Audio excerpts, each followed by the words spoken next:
Да си направим една формула преди началото. Да.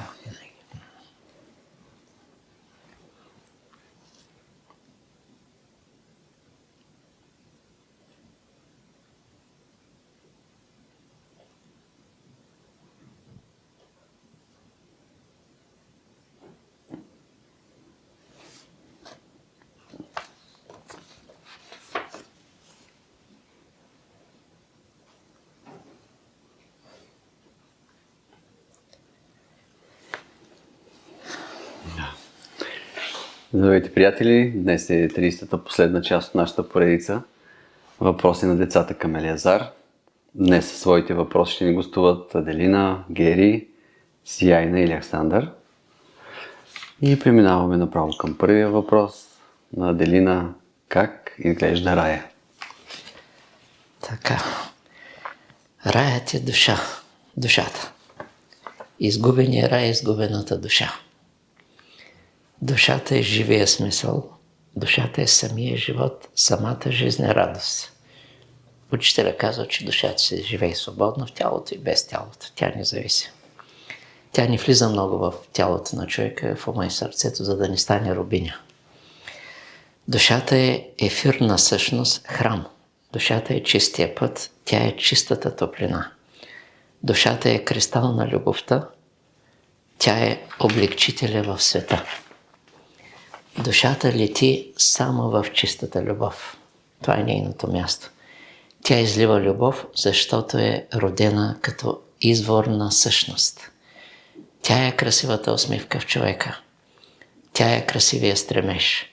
Когато е смирена, душата е дълбина на любовта. Без чиста душа няма Бог. Любовта твори чрез душата. Чистата и смирена душа дарява таинство. Душата е раят, защото тя е умението да сияеш. Сиянието е скрита наука. Най-древната наука, защото от сиянието сме произлезли. От самия прабаща, Абсолютът. Той е бил прасиянието. Душата е създадена като негова. Тя е ухаеща любов. В душата няма капка насилие. Насилието е в ума и в змията. Душата видях е като благ извор. Душата е жива, а не тялото. Душата е неземна красота. Дълбоко видях и преживях тази мистична красота на душата. Разбира се, не е напълно. До някъде знам как е създадена и някой път, ако трябва, заедно с учителя и Стот, които са им помогнали. Голяма тайна има в създаването. Тя е с мистичен произход. Близостта между чистите души е свещена реалност. Близостта между душите, това е раят. Близостта е свещено чувство, то е само по свобода. Тук се прегръща безкраят и тук няма човешка природа. Да, ти преди предаването ми спомена, че има друга цивилизация, която ти си видял, която учителят ти е загаднал. Би ли споделил нещо и за нея?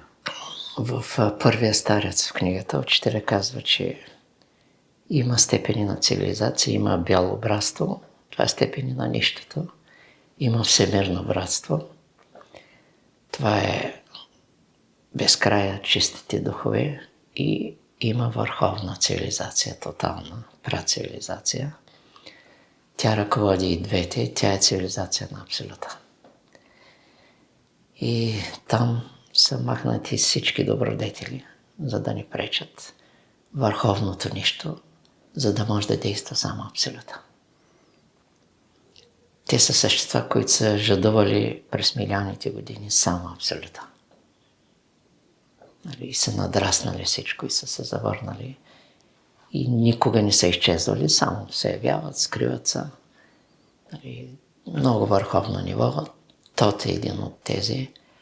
Той казва, тот е един от тях, но майстер Ехард казва, че много велика любов се иска, защото това е цивилизация на искрата, много велика любов се иска от искрата, за да се спаси от всички добродетели.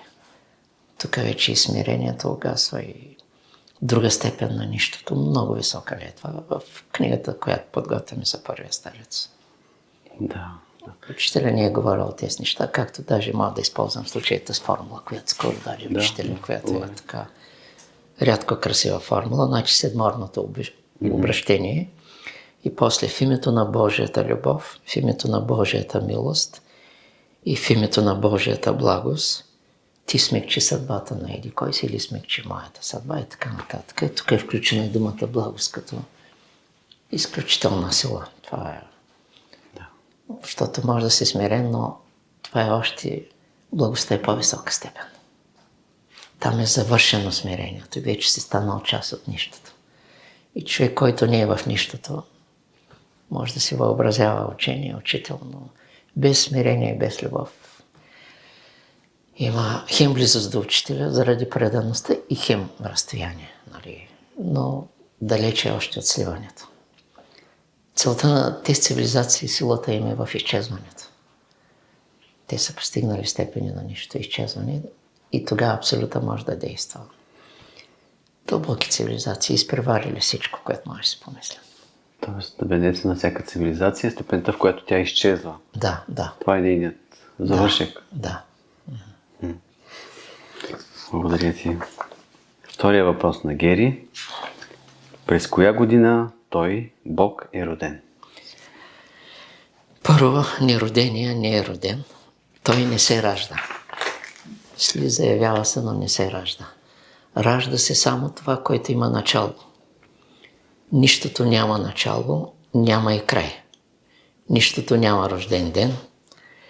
Нероденото, тази нероденост, тя всякога е била. Даже Бог е привидно роден, но и той няма начало. Защото върховното нищо няма начало. Истината всякога е била, а върховната мистерия превъзхожда и неродеността. Неговата върховна степен е скрита даже от Акаша. Ако ние дишаме, Бог, Учителя и Абсолюта, ние все повече влизаме в своята нероденост. Все повече се завръщаме. Той е без рождение, защото е скрил себе си. Много навътре. Затова трябва да се копае навътре. Той е без време, мистерия. Който вижда неродение в роденото, той е виждащ. Учителят е виждал в червия, бъдеш бял брат. Поздравява го и казва, това е бъдеш бял брат. И така древния завет от втория старец е, бъдете абсолютни. Не божествени. Бъдете абсолютни. Трети въпрос. Сияйна. Слънчевите хора имали ли са слово? Кое е словото, любимото слово на Слънцето? Слънчевите хора са боговете, божествените хора. Те са имали божествено слово, чисто слово, което е равно на светлината. Нещо като говореща прасветлина. Излъчвания, които говорят. Дето казва учителя, ако не е важен твоя говор, а говора на твоето сърце. Ако то заговори, другия говор заглъхва. Сърцето е дълбокия говор. Чисто сърце.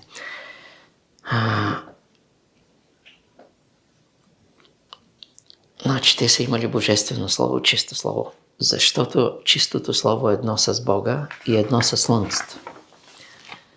Древно любимо слово във Вселената е Ом. Изначално слово за единството. Тогава вече е и Слънцето и всичко. Единството, това слово е Ом, нали? Божие вселяване. Това единство е родено преди света и в това слово се пробужда Слънцето от само себе си. Само чистото слово става Слънце, но чрез Ом, чрез единството.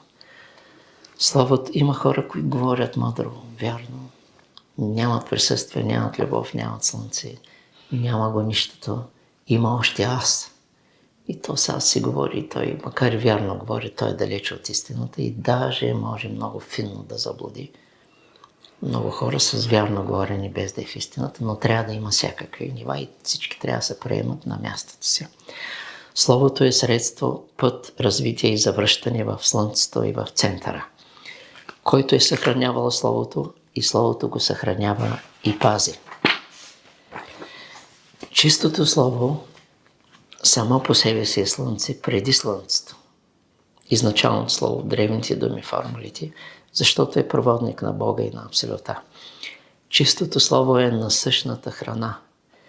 За да се измени живота, трябва да измениш мисълта си и Словото си. Словото е строителя, твореца в живота, то е опора. Но и мълчанието е важно. Но не е важно дали мълчиш, а какво има в това мълчание.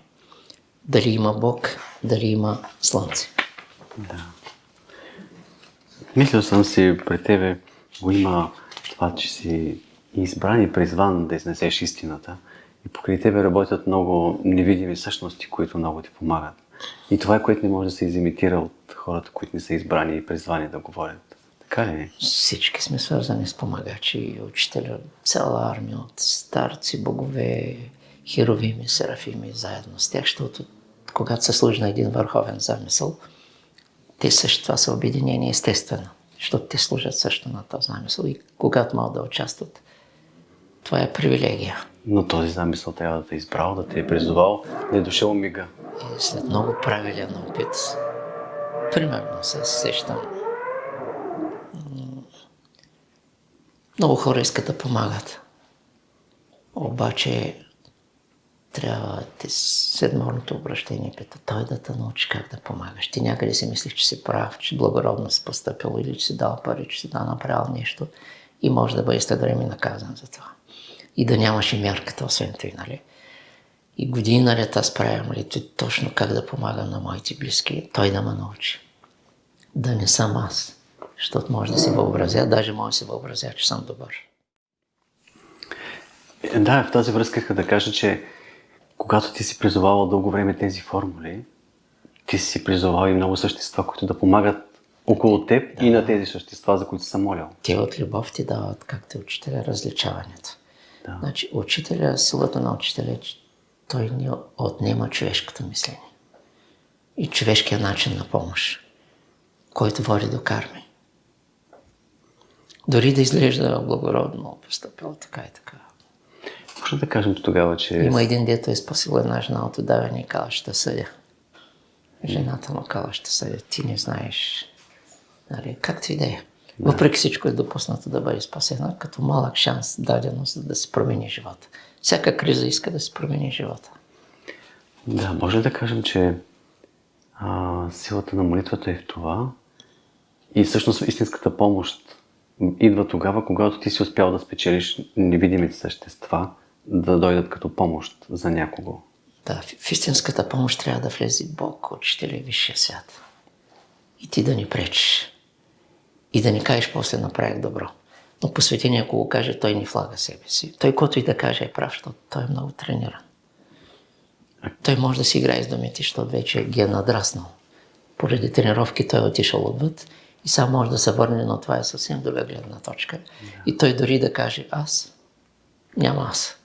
А как се струва идеята, че когато един посветен мини посвещение, Бог или Абсолюта запазват в него човешки качества, чрез които, без посветение да знае, Бог и Абсолюта, чрез неговите човешки слабости, изпитва учениците му? Посвещението означава нищо много естествено, да се върнеш в своята изначалност. Нищо особено няма, не може да се нарече и постижение. Защото това е твоето естество, това си ти. Просто завръщане, осъзнаване и работа за други осъзнато с любов. А какво би казал за идеята, че в посветение остават качества, които той не осъзнава, но чрез които Бог и учителя... Не, той се осъзна, той ги осъзнава, работи чрез тях, те са като врати, но той не държи на тях и знае, че не са негови, защото Бог може да ги отнеме в един миг. Но чрез тях Бог и Абсолюта изпитват учениците около този учител. И изпитват, проверяват, помагат, пробуждат, нали? И той някой път не знае някъде какво ще каже, но го казва. При него няма грешка, докато при другите хора те нямат контрол и изхождат от съвсем друго място. И при тях е карма едно и също, а той ако го каже, той е благословен. Защото той е премерено. Той е поради дълги години тренировки на Словото. Той е влязъл в Словото и вече Словото е с него. Каквото и да каже е прав, но големия проблем е, дето го казват Зен. То след много усилия става, много прераждане да станеш правилният човек. Оттам нататък да кажем, примерно, учителя. Който и да направи, винаги прав. Както и да го каже, винаги прав. Той ни пречи, че църкви служби са го осъждали. Той се е прав, той се е вътре в Бога и в Абсолюта. Няма как да направи нещо, което да не е правилно. Защото е станал правилният човек. Неправилните неща също ги прави правилни. Докато казват за неправилният човек и правилните разваля, и неправилните ги доразваля. Съвсем друга. А един посветен винаги ли осъзнава, когато неговите действия или думи изпитват хората около него? Посветение осъзнава и като спи. Защото той е толкова с формули, толкова същества около него, че просто и да направи грешка, той я вижда, но той тънко вижда, че тя не е грешка за някакви други същества. Даже някой път може да не е за човека от среща, а за умрели в него. Полката е за тях, ако още те разберат за какво става въпрос и човека, който. Благодаря ти. Последният въпрос на Александър. За какво мога да използвам добрите си бойни движения? Ако ударя стената с юмрук, например, ударям ли Бог? Да. Страхотни деца. Алекс. Истинският удар е в истинската мисъл. Истинската мисъл е да оцелиш Бог, центъра си. Попита ли Буда, истинският удар с меч, как е? Какво трябва да удари? Той каза, не да оцелиш мишената, а да оцелиш центъра, ядрото, пустотата. Това е прекия път. А ти пита ли го, ти как постигна това, Буда?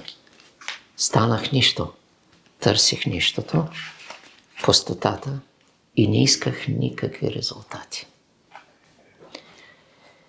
Мусаши казва, този, който е постигнал центъра си себе си, неговият враг се самоубива. Както е Сатана на Голгота. Атака срещу Христос. Христос възкръсва, Сатана умира. Не знаеш срещу кого си тръгнал. Нали? Неговият враг се самоубива, както е на Голгота. И така, Алекс, великата стратегия на живота е удара срещу злото в себе си. Злото е стената, която хората трябва да съборят. Ние трябва да съборим.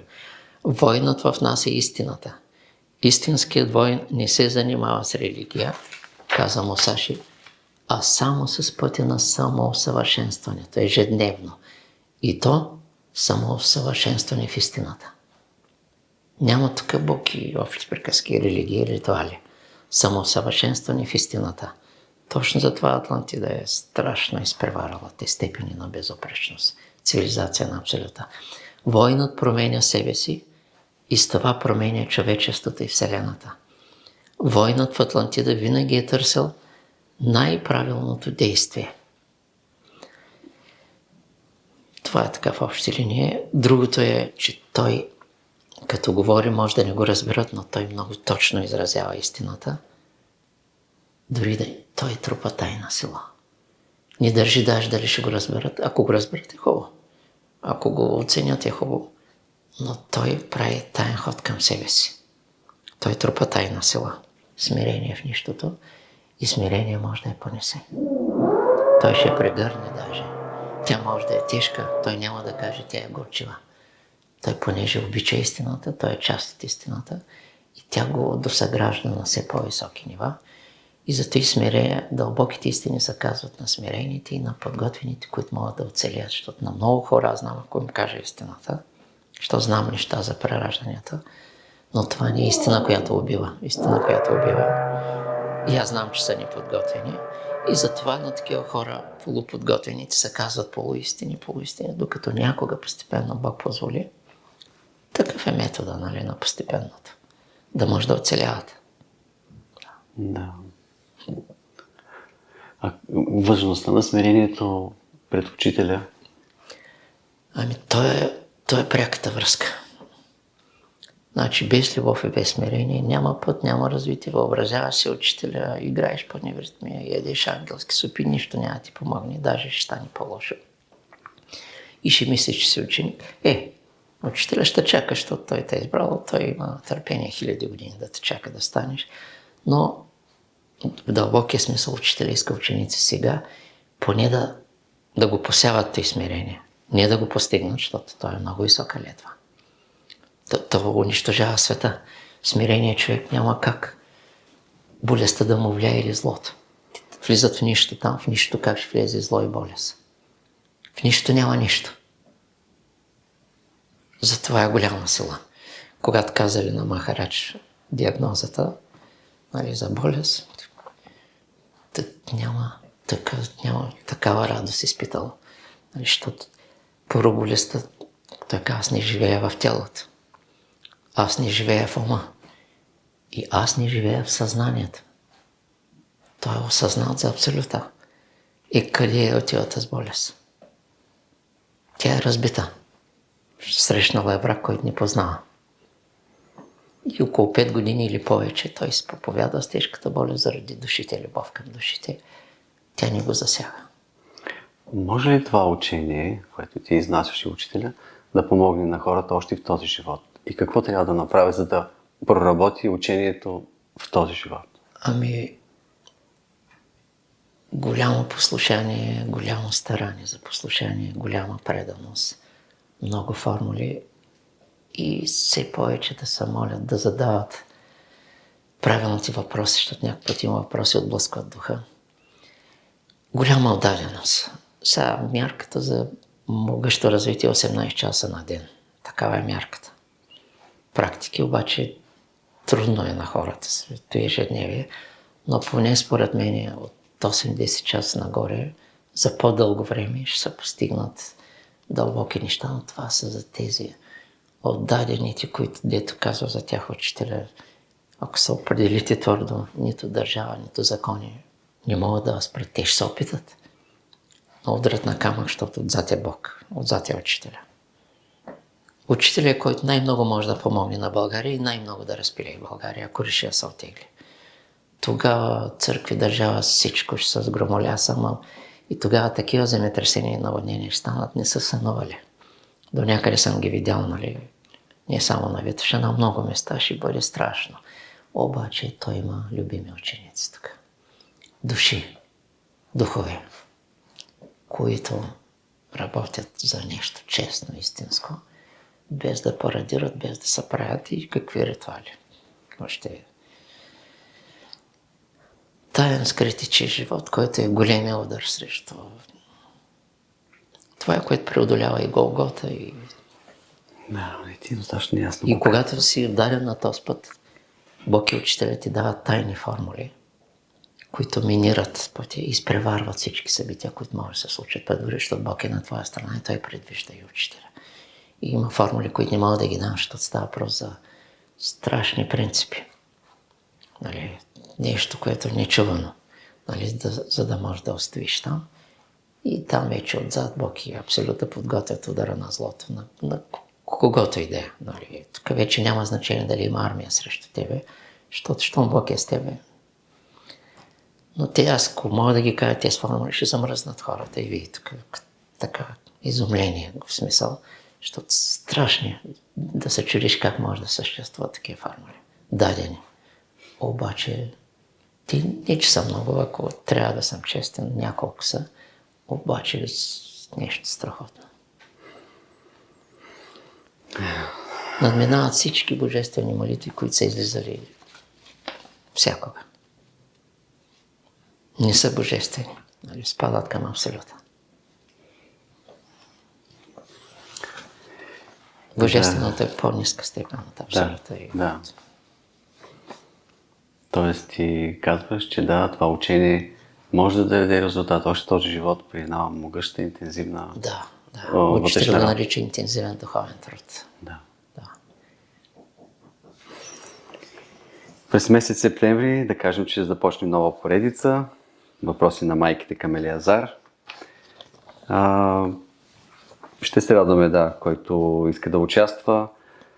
със своите въпроси в нашата поредица, може да ги изпраща на нашия имейл адрес eliazarharashfoundation@gmail.com. Ние ще го обявиме, ще го напишем. Имаме вече въпроси от майки и започваме с Мария, майката на Сияйна. Както започнахме с Сияйна в поредица за децата, така сега ще започнем с майката. Може ли да попитаме Елиазар относно децата с аутизъм, тази модерна болест? Аз съм го съкратил, това е... Да. И има още 3 въпроса. Да, и за майките. Да, и това е последното ни 30 предаване на децата. Ще подготвяме книга, с която ще излезе. Да, тази книга ще има един завършек към чистите деца. Така, благодарност за техните въпроси. Около 10 на 12 минути, плюс-минус, тайното учение, забраненото учение на Тод. Като подарък за чистите души, така да го чуя. Това е много дълбоко учение, което може да се каже изпреварило всички видови учения, които са слизали в света. В кратък така ще го дадем. Ти научи ли нещо от децата по време на тази поредица? Може да кажеш? Ами, като цяло се уча от всичко и самите въпроси, но аз съм много отнесен. Нали, нямам в света, нямам в другия свят. И главно на много... Благодарен съм, че ми е позволено вглъбяване, което означава дълбоко изчезване. И сега тези книги, които правим за старците, има на моменти такова ниво, друг път пък малко по-меко говоря, за да е разбираемо, защото Много ти благодаря за тази. големи дълбини. Да. Благодаря ти за тази поредица и за... Ами стана, да, тръгна от нищото. Да, от нищото тръгна. С такава отдаденост и ти я направи и всички не. Ще го излезе и на книга ще излезе. Да, подготвя се. Благодаря ти. Да.